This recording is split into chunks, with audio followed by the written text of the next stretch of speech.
Bonsoir, mes petites marionnettes. Entrez et soyez les bienvenus pour cette nouvelle saison du Marionnette Show. Vous êtes ici, je suppose, pour que je vous conte une de mes nouvelles histoires. Fort heureusement pour vous, j'en ai une bien creepy qui sort à peine du four. D'un genre assez spécial, pour tout vous dire. J'ai intitulé ce merveilleux récit 2 centimètres.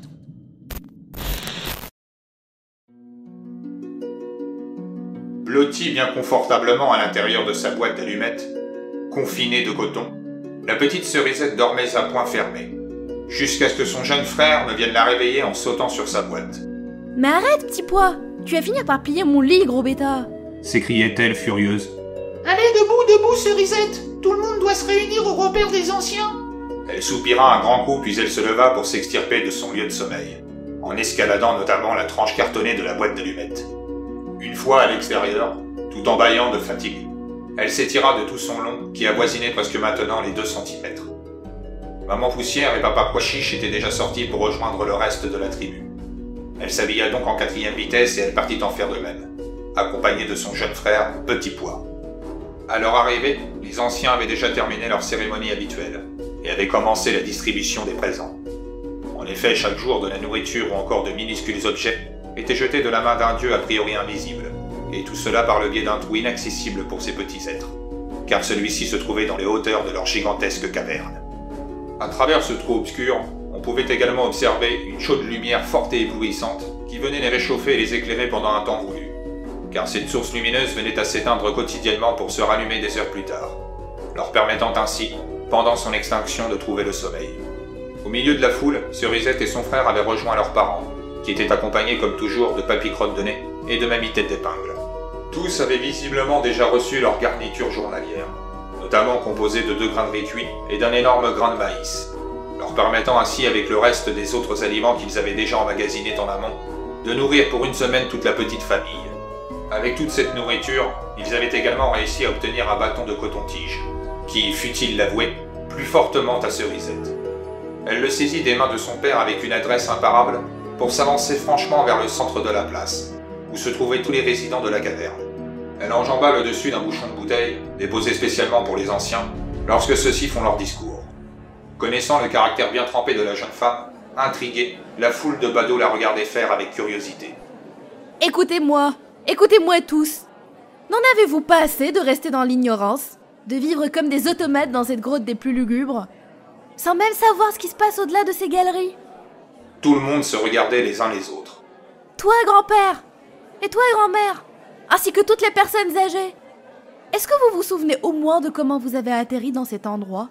Eh bien, il me semble que nous avons toujours vécu ici, ma petite fille. Oui, mais est-ce que vous en êtes vraiment sûr? Le grabataire ne savait plus quoi dire. De plus, qui est donc ce soi-disant dieu qui ne veut jamais se montrer au grand jour? S'adressait-elle avec véhémence face au peuple. Blasphématrice, comment oses-tu parler ainsi de notre bienfaiteur? Lui répondit l'un des anciens. Il est bien stipulé dans les textes qui se trouvent à l'abri, dans notre bibliothèque sacrée, qu'il est formellement interdit de vouloir rencontrer notre Dieu, au risque même de le contrarier. Tu devrais le savoir, toi qui te trouves si intelligente. Je me fiche éperdument de ce que peut bien raconter ces vieux bouquins poussiéreux. Ce que je veux, c'est partir à sa rencontre, le voir de mes propres yeux.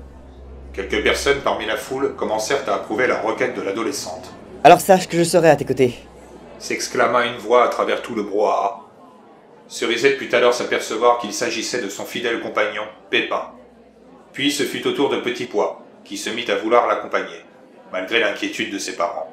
« Taisez-vous, bande d'inconscients! Serez-vous tous devenus fous?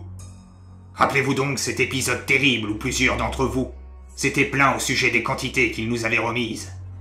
Qu'était-il arrivé ensuite? » Il faisait allusion à une violente attaque d'araignées qui, antérieurement, avait surgi des galeries supérieures pour venir les dévorer. Il nous a punis en nous envoyant ces affreuses créatures. On peut compter un bon nombre d'entre nous qui ont péri après cet assaut. Voulez-vous qu'il recommence? La petite foule lui criait que non. Blabla, toujours le même refrain. Moi, dans tous les cas, araignée ou pas, je pars à sa rencontre. Armé de son cure-dent affûté, Pépin vint se positionner derrière elle et fut très rapidement rejoint par Petit Pois. Es-tu sûr de vouloir venir, petit frère? Tu connais les dangers qui nous attendent?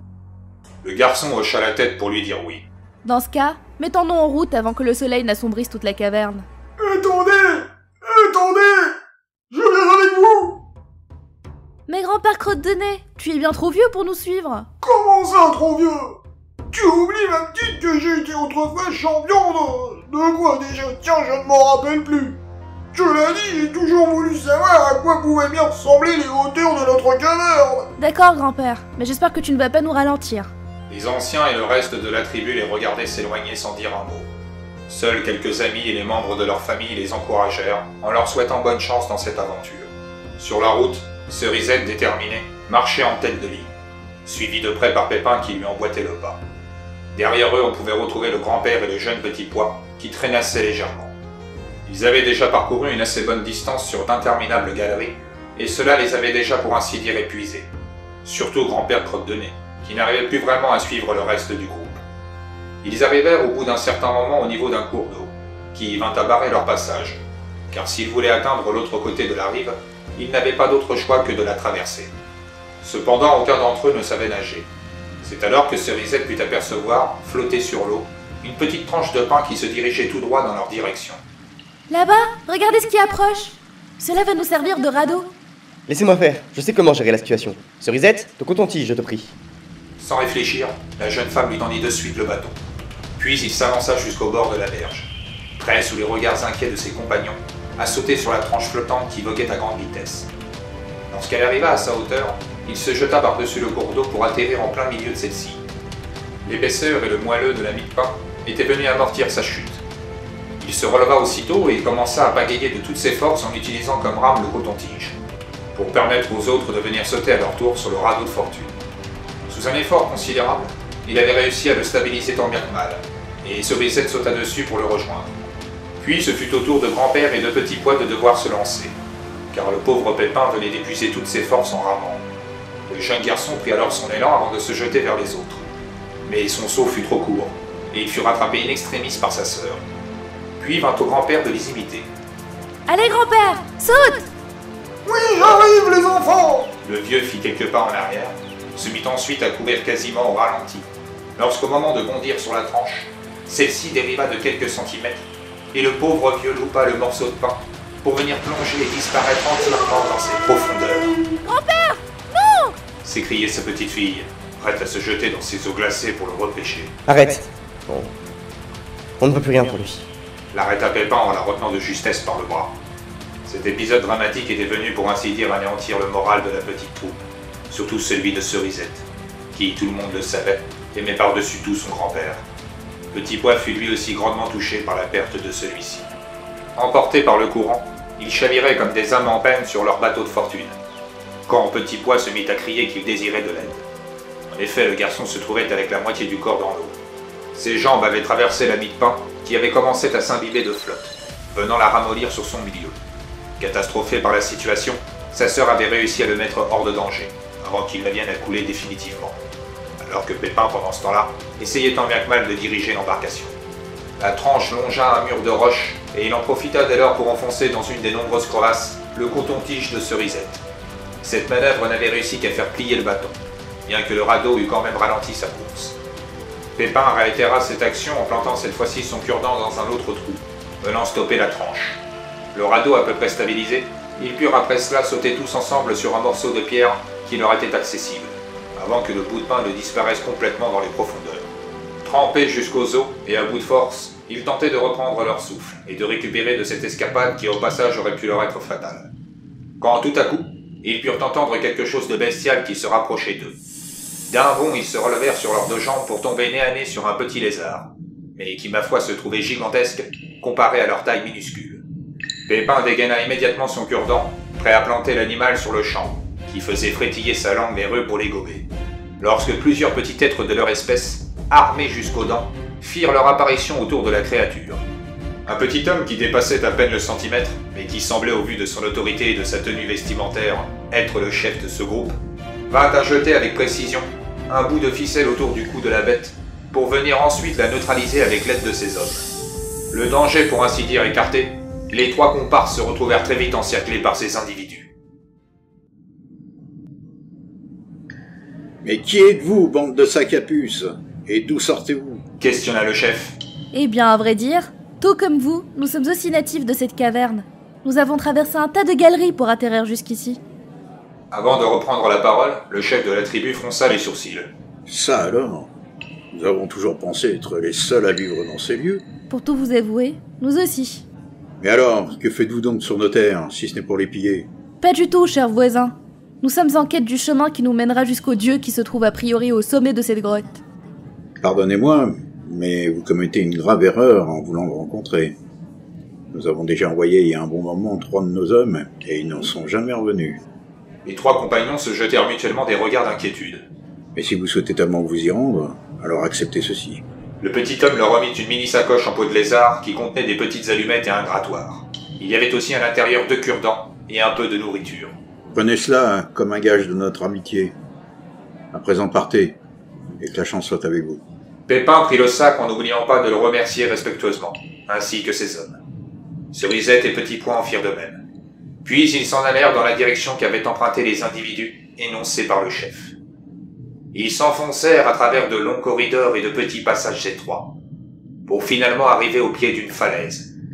Sur les hauteurs de celle-ci, ils purent apercevoir le fameux trou, d'où émanaient les lueurs de leur soleil. « Comment est-ce qu'on va faire pour aller tout là-haut » s'inquiétait Petit Pois. Par ici, les amis. Regardez, il y a une entrée en bas de la falaise. Lorsqu'ils se décidèrent à pénétrer à l'intérieur, ils purent découvrir pour la énième fois avec regret un tas d'entrées de galeries. Ils purent ressentir également pour leur inconfort une forte chaleur quasi étouffante, venant alimenter un peu plus leur désespoir. Par chance, l'antre de la falaise était légèrement éclairé, par les rayons du soleil et cela par le biais de petites ouvertures qui se trouvaient sur la montagne de roches, facilitant ainsi le passage de la lumière. « Quel chemin allons-nous emprunter maintenant ?» N'importe lequel. Je suis certaine qu'ils nous mèneront tous vers le sommet.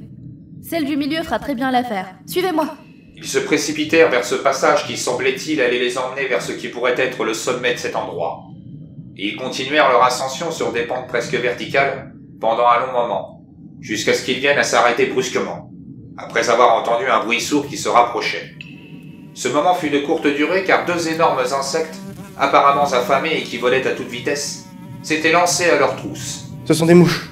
Paralysés par la peur, Cerisette et Petit Pois se figèrent, tandis que Pépin se préparait à l'attaque, brandissant son arme devant lui. Oui, tu as raison. Il me semble en avoir déjà vu dans des livres. Les 2 bestioles passèrent comme des fusées au-dessus de la tête de Pépin, pour foncer tout droit sur Cerisette et son frère. L'une d'entre elles, à l'aide de ses pattes velues, s'agrippa au petit corps de Petit Pois pour l'emporter avec elle dans les airs.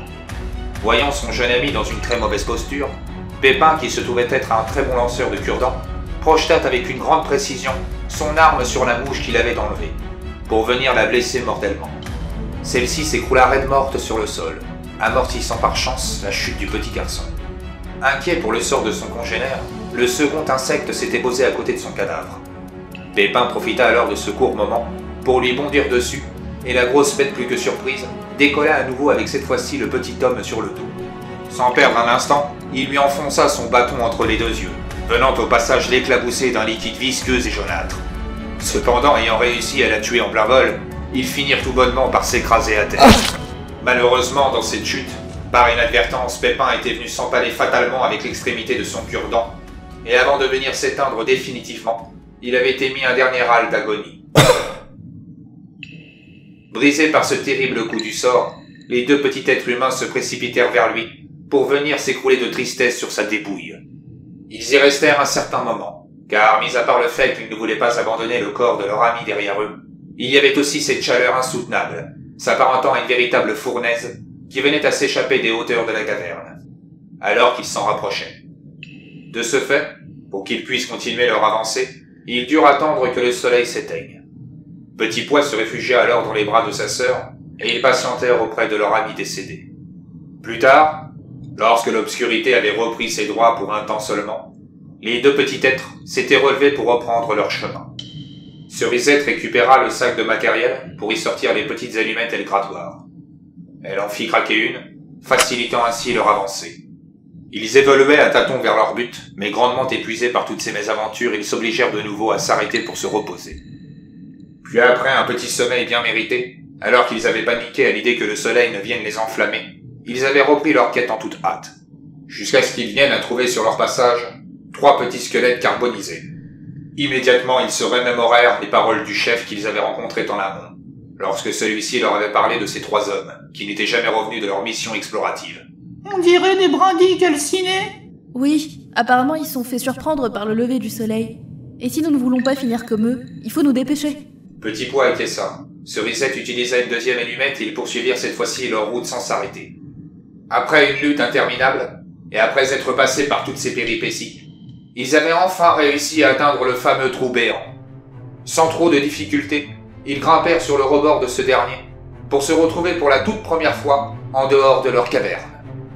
Leur tout petit cœur faillit bien exploser de frayeur lorsqu'ils purent découvrir dans quel endroit ils avaient atterri. En effet, ils se trouvaient dans la chambre d'un enfant de taille normale, et qui, semblait-il, observait leur échappée à l'aide d'une loupe. Papa, Oui, qu'est-ce qui t'arrive, mon grand? c'est mes petits êtres humains, ils sont en train de s'échapper de ma maquette. Oh là là là là là, ta mère et moi nous t'avions pas demandé de les surveiller attentivement. Ce n'est pas vrai, ça. Des petits bonhommes à 150 balles.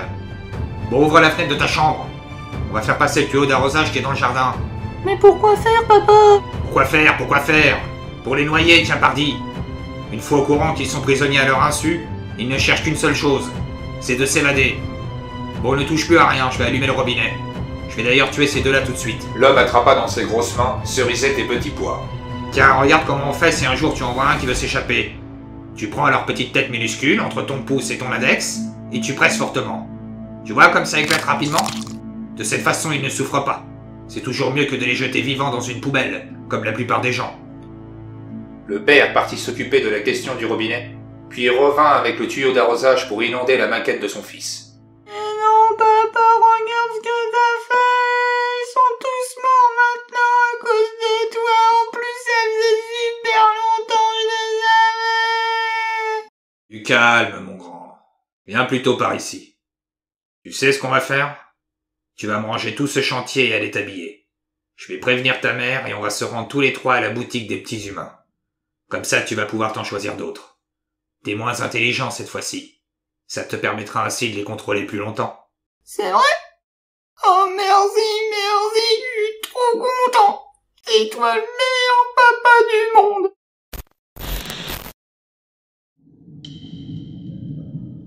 J'espère que cette histoire vous aura plu, mes chères petites marionnettes.